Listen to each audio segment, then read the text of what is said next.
Supporters in Orange County, California late today. The Republican enthusiasm is being fueled to a large degree this year by the Tea Party, which is bringing both manpower and money to this campaign.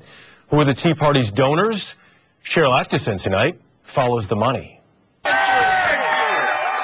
When it comes to Tea Party candidates, small donors are emerging as a major force.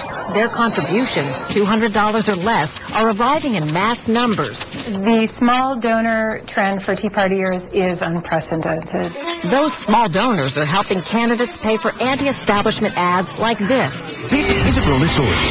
This is a political insider source. Typically, Senate candidates get a relatively small percentage, no more than 20% of their funds, from small donors.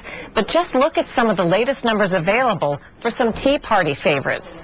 Small donors filled about 1/3 of the campaign chests of Pat Toomey and Marco Rubio, nearly half for Christine O'Donnell and Rand Paul, and more than half of the early donations given to Joe Miller and Sharon Angle. The Tea Partiers are getting a fair share from big donors, too. Their top supporter is the fiscally conservative Club for Growth, which is paying for ads like this. Club for Growth PAC is responsible for the content of this advertising. Who is the muscle behind the Club for Growth? The Club for Growth gets a lot of its contributions from retirees, and these are not your average pensioners. These are people who are CEOs, former CEOs, or leaders in industry. The Club for Growth has been around 11 years and supported Republicans long before there was a Tea Party. This year, its top 3 beneficiaries are Tea Party-backed Republicans running for Senate. That includes nearly $700,000 for Pat Toomey. Until last year, he happened to be president of the Club for Growth.